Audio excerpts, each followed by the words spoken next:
What's up, everybody? How are we doing? Football season has come to an end. Sad noise, sad feelings, sadness is upon us. But for Cleveland fans, we got baseball to look forward to because, we dropped the hammer this offseason on improving the squad. I'm really looking forward to that one. Blue And seats. Blue we, seats. that don't match the team color, but what do I know?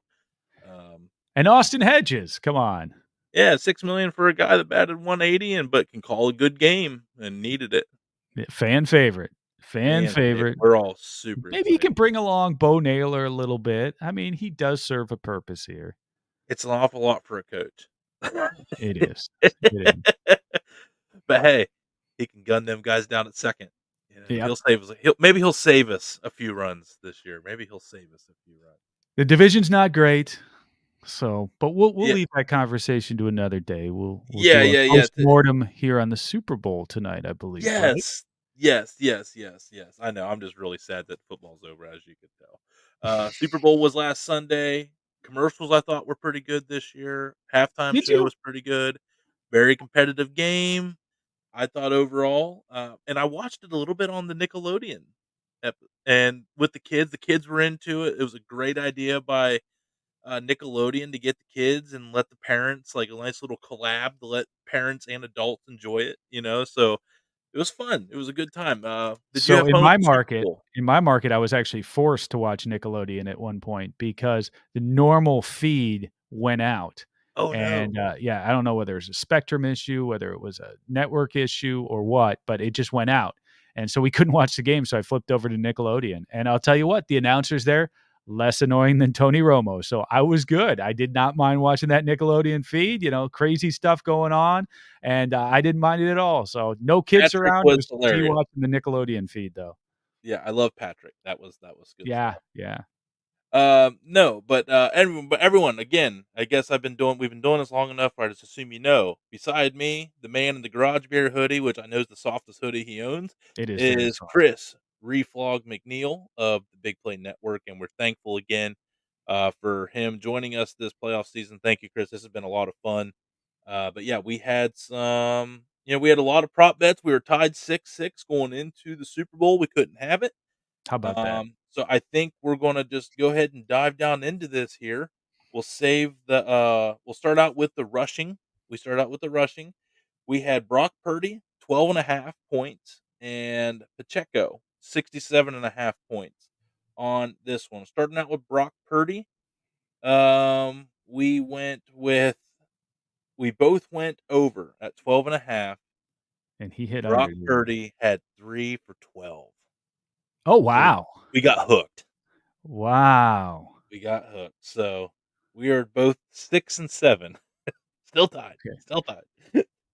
All right, but we do have a different pick on this one. We have Pacheco, 67.5. You went with over. I went with under, and it was 18 rushes for 59 Ah, yards.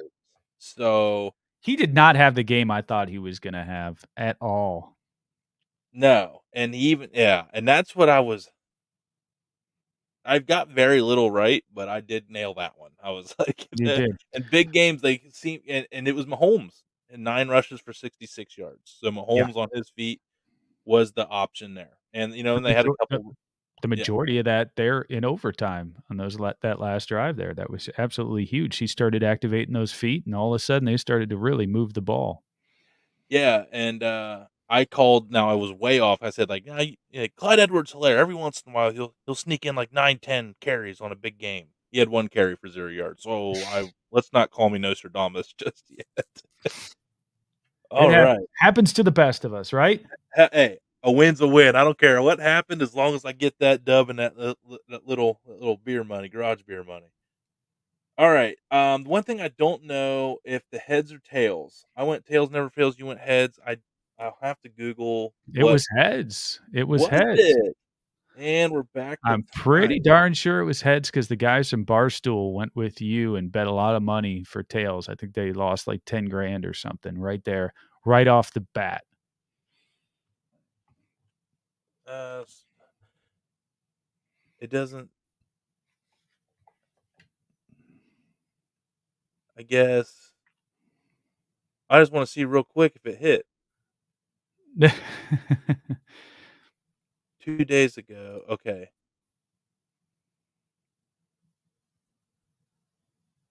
Oh, come on.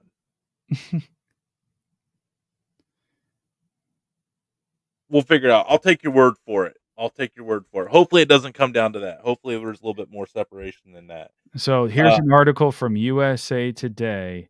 One bettor took a big loss on Super Bowl 58's opening coin flip. The individual placed a $40,000 wager with BetMGM that tails would be the result. Instead, the coin came up heads, which meant the Kansas City Chiefs earned the right to defer the opening kickoff. oh, man. Tails had been the result in 6 of the previous 9, for what it's worth, but not here. Okay. Well, it was getting a little lopsided, so, yeah, you did a good job switching the heads there. The old podcast play by you, sir, paid That's out. all it was because I always go with tails. So Yeah, you just saved me there. yeah. Alright, so the next one we both had over Christian McCaffrey receiving. We each picked 1 receiving. You went with Christian McCaffrey at 34.5. We did both go over, and that is correct. 8 receptions for 80 yards. So we both would've, made some money on that one. So check, check.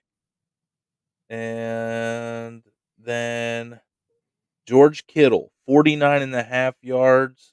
You went under, I went over, and George Kittle had 2 receptions for 4 yards. I was gonna say, I think the under hit on that one. Yep, and so I'm getting smoked right now. You're on a 3 you are, 3 in a row right now on that Ooh-wee. line here. Yeah, and old Tony over here I should won. have had See? all my money following my bets on this show. I know, man. Well, we're gonna keep it rolling here. Pat Mahomes, 261.5. You went over, I went under, and he had 250 something, right? 333. Oh, 333. So, I'm you're thinking 4 in a row. 330. I'm reeling. It's not good. Not looking good. We're on a roll. So, Purdy, 248.5, you went under, which that was a loss. 255, I had over. Okay.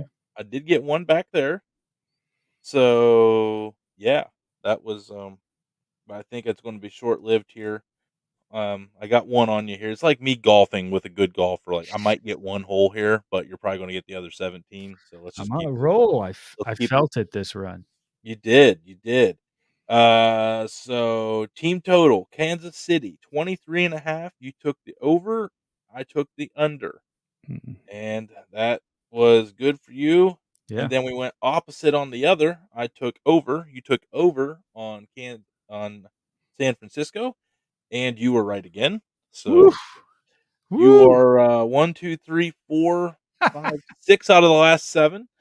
I'm And like the then Cavs over here. Look at and then me. we both Just went call me over. Donovan Mitchell. I'm Spida.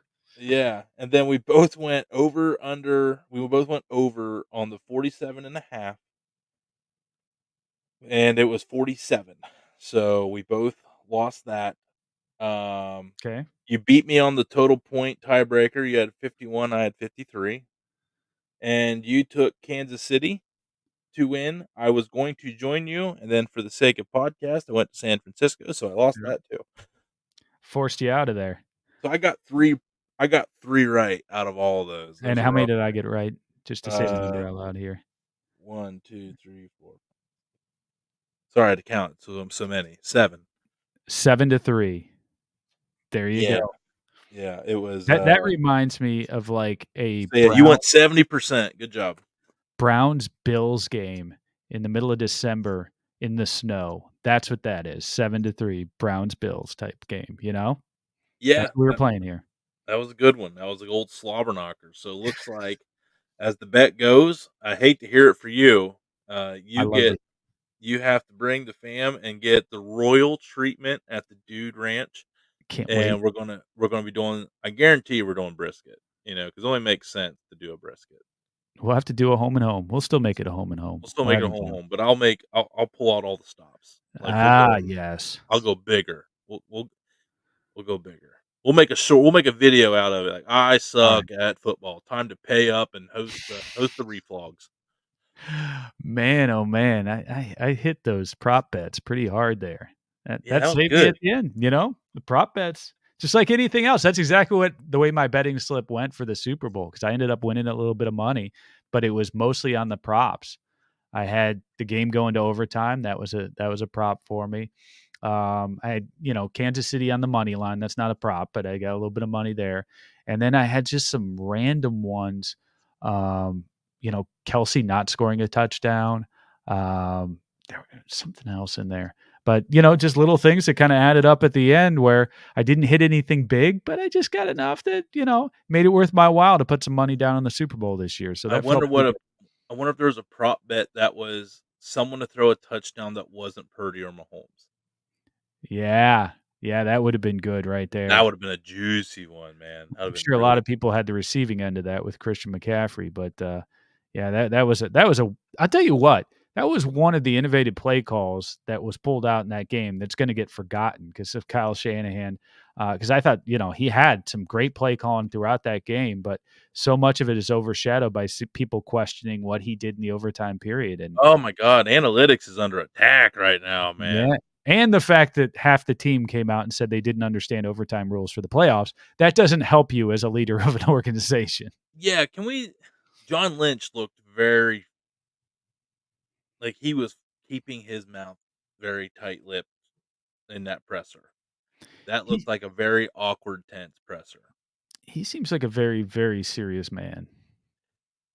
Yeah, any guy that comes up with that elaborate of a PowerPoint presentation to get out of a team in his contract is, Yeah, it's probably intense. You gotta get into a weird place. that's You very have to true. you have to escape this world sometimes to get on to get in The that the ownership place. of the Browns might tend to do that to you. Yeah, yeah. I mean, we've seen the rumor mills of what that environment was like, Right? Mister Cashew shells. Um, but no, overall thoughts on the season in general. I mean, it was a good one for Browns, but I thought I liked that there wasn't really a clear cut favorite the whole season, and I thought it really like Philadelphia. We thought they're a team to Yeah. beat, team to beat. They faltered. We thought Baltimore, team to beat, team to beat. Then they kind of would have a couple, rough. I guess they were probably the clear cut most, but even they were never like, this is the absolute team to beat. It's a juggernaut.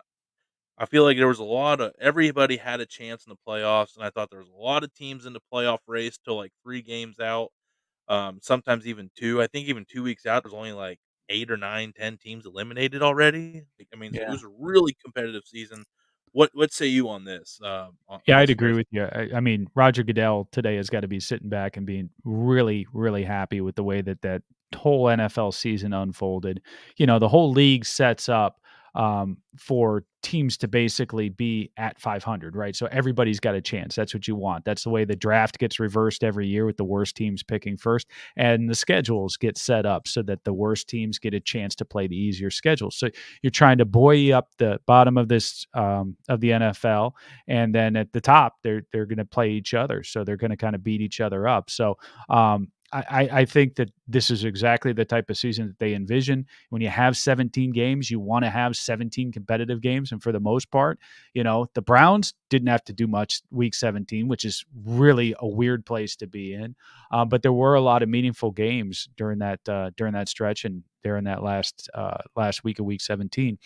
The thing that strikes me though, I think with this season is the number of injuries, and that's something that they're going to have to figure out. I think if you're going to have a 17 game schedule, there's going to have to be some sort of load management, whether it's play to play or how you manage your stars. In Cleveland, we look at Myles Garrett, guys like that, and how often he's going to play.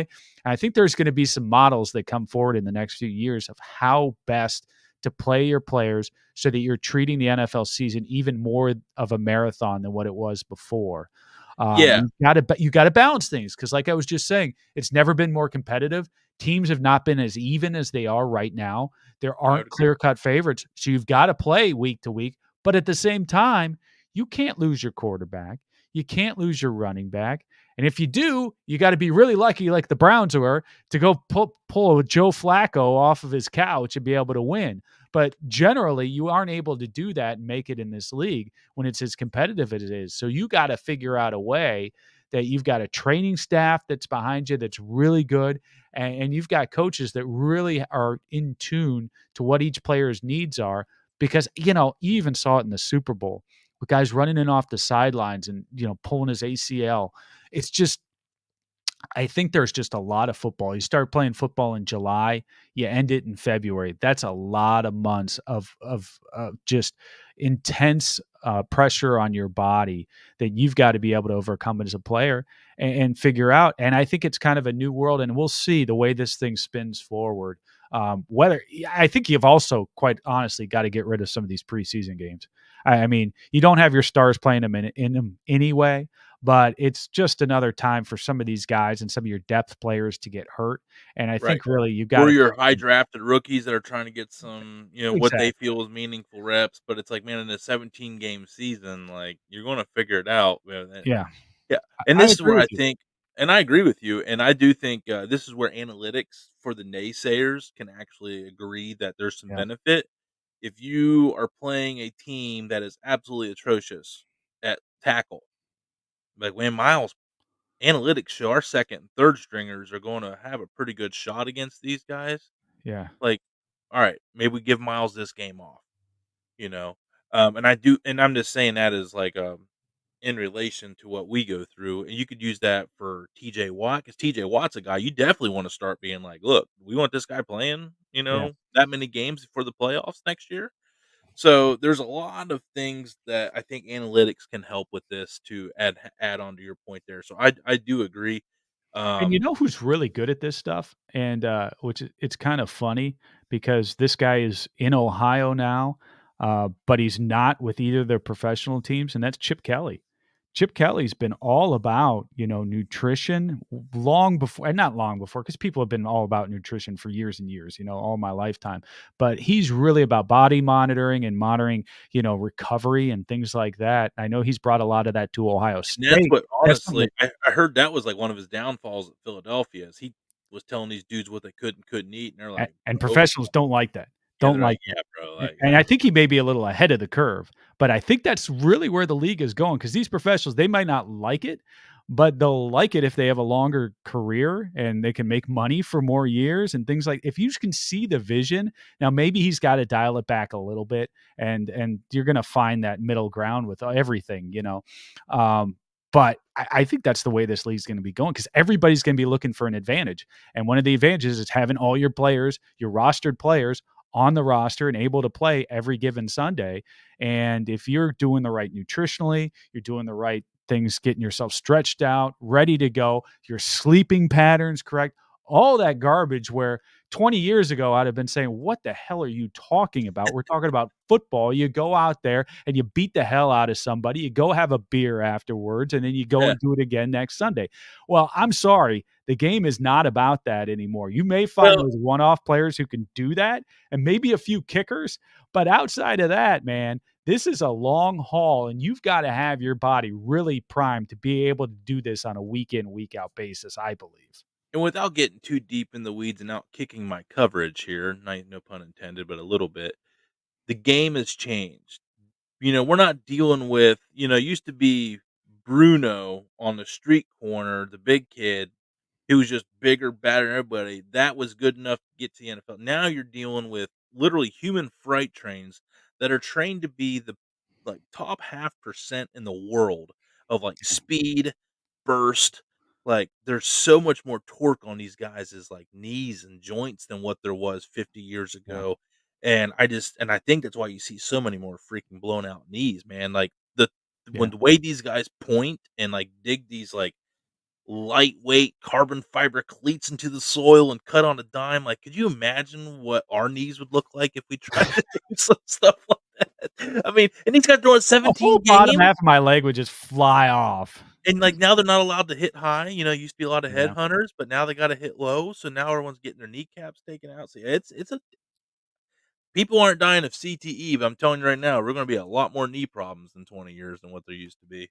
yeah. Because, it's we're seeing it, man. These guys don't know how to hit. They get confused. They're in mid-flight. They try to dive out the way, and it makes it worse. Yeah, there's so much more on the season ending. Like concussion, you'd be out for a couple weeks. ACL, you're done for the year. So I think that's another reason too. You have them CL injuries.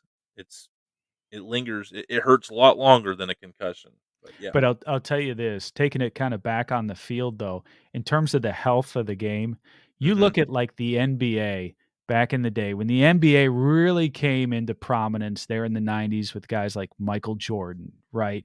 And you had, like, Shaq coming up and all those guys. All of a sudden, when Jordan retired, there was a lull there, where there was a vacuum of, like, who's gonna be the next guy? Who's gonna bring the NBA really into the next, decade. And of course, you had Kobe there in the background, and you had some of those guys, but it seemed like there was definitely a lull after Jordan. Whereas you look at the NFL, you had guys like Peyton Manning leave, Tom Brady leave, and then you say, okay, what's next? And that's not even really even a question in the NFL. It's just all of a sudden you got Patrick Mahomes coming in here. You've got these guys, you got the next wave. They do such a good job of just kind of reloading at these talent positions and also reloading with not only the talent on the field, but also stories, right? People with some personality or personalities around them. I mean, hell, we made fun of it and we talked about it all year long, it seems. But the whole Taylor Swift, that whole storyline comes in because of Travis Kelsey. And it just naturally and organically came together. Although some people would say it's scripted. I understand all those people that are out there, but these things come It is. through organically. And the NFL, even after losing guys like Tom Brady, even losing guys like Peyton Manning, who were in and of themselves absolute superstars. Also, in Peyton Manning's case, a great media darling. You lose those guys, you still keep rolling with what's on the field. It's just amazing to see just how much this NFL league has been able to just continue to just go from stone to stone and keep going up. And it just keeps getting bigger and bigger, like Yeah. you were saying, like all the things you were saying.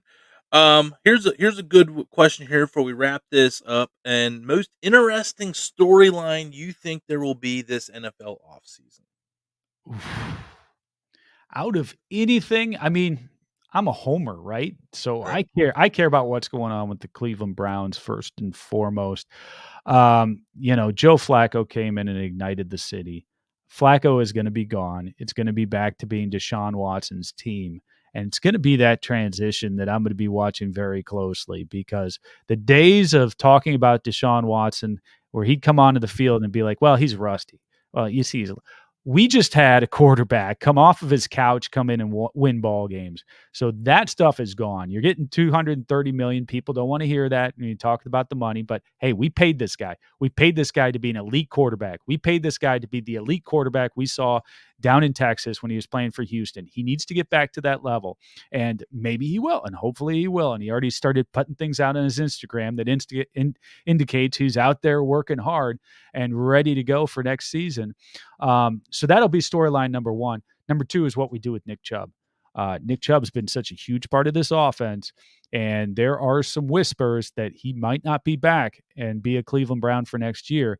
And boy, if that's the case, man, that's a big void. That's a big void, and you're taking away a huge, huge crutch slash weapon for Deshaun Watson when you're trying to get him back in the fold. So I'm going to be watching those two things locally very closely. In the division, I want to see what the Steelers do. I want to see what they do at quarterback. There's talk that they might get Justin Fields from Chicago, which I think would just be Well, amazing. they're also linked to Russell Wilson too. And So Russell Wilson is, yeah. Well, there you go. So, which I don't know. I mean, God, they're wouldn't it be so Pittsburgh to revitalize Russell Wilson? We deal with him for like 10 more years. Like, wouldn't Yeah, that and that's exactly right. You get sick of hearing about Pittsburgh. You get sick of them being good or just good enough, it seems. They never really bottom out. I was having that conversation with somebody else today. They never really do. But looks like they want to move on from Kenny Pickett. They're done with that. So I'll be interested to see what they do. And then the Ravens are going to continue to be the Ravens. The Bengals are going to add Joe Burrow, of course, coming back from his injury. So this is going to be a tough they division. got a salary cap nightmare down there too. They got some weapons Yeah. there that are due to get broke off. So I think what T. Higgins and Sounds like he Demar might get the franchise tag is what I was hearing. Of course, that hamstrings you in other areas, so we'll see or what like, they hey, do. he might not want to play on it. We've seen that not go well with Yeah. players. I think Joe Burrow has a good relationship with these guys. Joe Burrow he'd be the kind of guy that would do like an Otani thing, like, "Look, defer, defer, defer, then pay me forever down the road. Let's keep these guys here." I don't know. He comes across as that kinda, teammate. Yeah, I do, I think in those arrangements though, I think the team ends up paying out a little bit more, to make that happen. You yeah, defer the payments, but then the player's going to end up getting payments that are large over time at I some point. So you got Mike Brown down there. So the yeah, question's going to be whether Mike Brown is going to want to get as creative as maybe a Joe Burrow would want him to. right. I Without getting, again, too deep into weeds, I think they pay what they're gonna pay into one, and then since it's, like, deferred for, like, 10, 20 years, you get, like, 10, 20 years of compounded interest on that, Yeah. and so you don't pay anyway, yeah. Yeah. Yeah. Not that I And work in that's the way it yeah, should yeah, work. this is I where mean, you I'm should like be making this is money where off I of future stop. I money. don't shut off work and go straight to podcasting, and then, like, the finances come into it, so No, no, no. Yeah, you should be making the time value of money. It should be compounding and going up over time. So it should work out. But I just have a feeling that there's some money involved there that you've got to invest along the way. That maybe Mike Brown maybe he will be willing to do it, but I don't think exactly apples to apples. no. I will say, okay, so local, my number one, I'm worried. Is there a way they can keep the band together one more season? Are we at least going to get one season of Miles Garrett, Nick Chubb, Amari Cooper, Deshaun Watson, all on the same team for a full season, and what's going to happen? So, are they going to be able to work out the $16 million? Jerome Ford showed he was pretty good this year, so maybe they feel, there's so many running backs that are going to be available that are really good that are going to be cheaper than 16 million. And also, yeah, so I'm curious on how that plays out division wise. I'm with you on that. Um, I'm curious what Baltimore's offseason looks like. I feel Right. like I don't know what they have coming up or do. I know they got the Lamar situation. I mean, OBJ had a good season. Does he come back? So, yeah, Pittsburgh's going to be wild. And then nationally, what does Kansas City do to make it a three-peat? How many guys come? How many guys leave? How many guys take a hell of a pay cut to try to get that three-peat, be a Yeah. part of it? I don't know their situation either, but, they still God, they did this without a good receiving core outside That's of what I was gonna say. They need to upgrade that receiving core, you would think. Of course, hey, we're talking about a dynasty now, right? And one Yeah, of you have to. the last dynasty we had was the Patriots. And every year you'd say, "Do they have enough in that receiving core?" And the answer was generally, "No, no, they don't," but they'd still get it done. They'd still get it done year after year. I mean, they Yeah, I had mean, I'm Randy sitting here Moss, looking, and they outside had of Randy Moss, they made it work with slot receivers and tight ends. yeah, they had 1, 2, 3, 4, 5, 6, 7, 8, 9 different receivers with catches, and not a single one of them had 1 catch. Wow. So they had 9 players with receptions, all of them with multiple receptions. And then a And that 10th guy, some guy named Richie James who had a target. And that's something we found, we would do this on our show back when we had Baker Mayfield, and we'd look at the number of targets and the games where he would play and the Browns would win. You would have something like 7 plus targeted receivers between running backs, tight ends, receivers. If he's hitting 7 plus, then he is rolling and the Browns are rolling. So Kansas City has a very, very similar recipe there. Yeah, God, just give us 1 year. God, just give us 1. Please, God. This No, I'm excited. At least we had a month less of an off season this year, I feel like the next season's already upon us, where it's mid-February, and we're just now starting to worry about the off season. We don't even, So like so so so you don't take any time here to just kinda take a breath, say, "Okay, football's off my plate now. I'm gonna catch a little NBA action. I'm gonna get ready for spring training that's now in swing. I'm gonna get ready for the Guardians. I'm gonna get ready for whatever team you're out there rooting for." You don't take any time at all to look at the other sports and just take a breath and take a break from football, huh? well, I just take a break from sports in general Ah, sometimes. yeah. I mean, I guess I have sworn to myself, I am bitter Cleveland baseball fan. I am God very bless you. bitter. God bless Yeah, you. you probably felt that a little bit. I feel it. Um, but on the Cavs, Have you see, the seen the problem with attendance? so There's a here's the lot problem, of I better have baseball YouTube fans. TV, and I can't watch either of those sports, like, regularly. Yeah. That's the tough So part. They gotta it's fix but that. so tonight the Cavs are playing the Bulls when as we're recording this, so it's 7:30 ESPN, so I do get to watch the Cavs game tonight, and I do plan on, watching it and playing a little Donovan Mitchell total points over. And, yeah, I mean, so I will get into the Cavs here. I'm really excited. I really do like this core. I like they drafted half of them and a lot of like Garland and Mobley and Yeah. Okoro are their guys. I'm glad that they did it their own way and they You didn't you have like seeing that, right? yeah, With the way they're the our NBA guys. is. That's why you like the Cleveland baseball guys too. Like they're our guys. Yeah. We Yeah. developed them. That's right. This isn't you go out and get all-stars and just, play Pro Bowl or play All-Star game and just put them into a team and then start rolling them out there. We've developed these guys. These are guys we've acquired through trade or we drafted them, and, you're starting to see them come together, and it's been fun. It's been a lot of fun this season. It was fun last season. Hopefully, this season ends a lot better than it did last year because boy, oh boy, it came to a very sobering end very quickly there against New York in the playoffs. And it's looking like that matchup could happen again. Like, Yeah. it could easily be and I think the Cavs have Expel the never demons. That's the way you want it, right? yeah, I mean, let's get it because 'cause they've never beaten the New York Knicks in the playoff series, so it's gotta happen at some point. This is exactly what I was saying in the mid '80s with the Browns. Give us Denver again. No Yeah, way we screw up again, you no know? way a 3rd I haven't time. learned a damn thing. Well, I think we can agree we don't have to worry about getting redemption against Denver next year. I don't but who knows? Maybe they'll keep Russell Wilson and he'll come back, eating baby carrots like Cody Kessler, and his knees will be rejuvenated launching that pigskin over the mountain. I love the references. There we go. Well, speaking of references, man, well, I don't know, but I appreciate you again for doing this with me, and it's been a hell of a good time, hell of a good season. We got to hang out a lot this season, and I was really happy with that.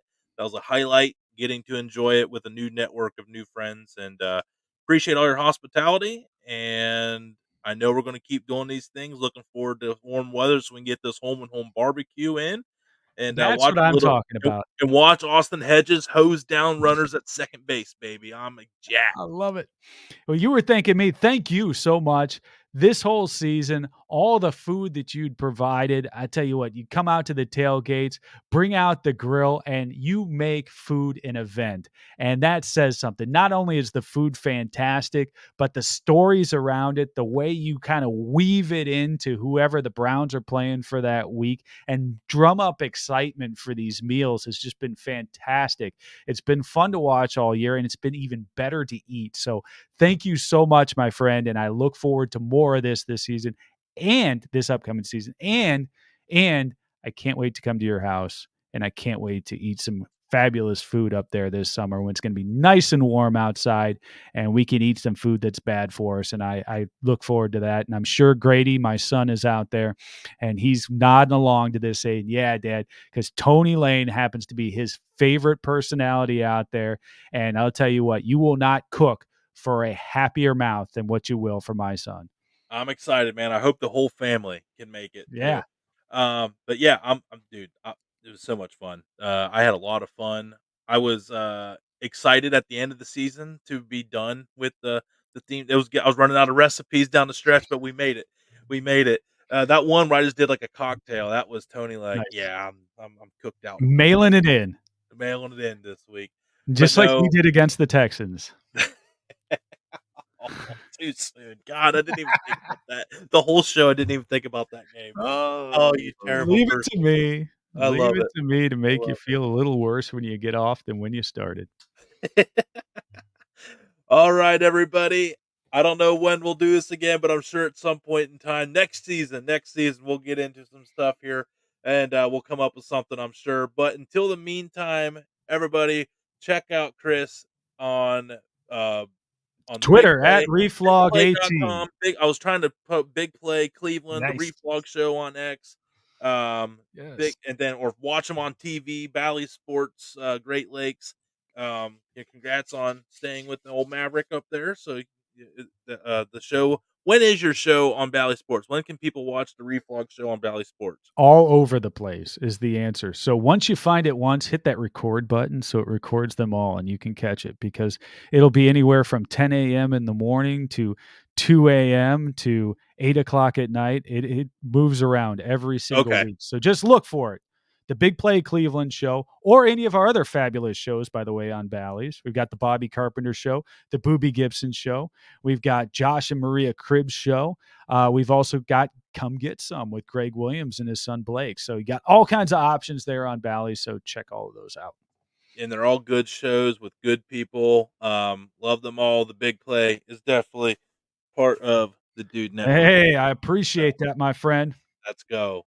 Hey, we're always growing.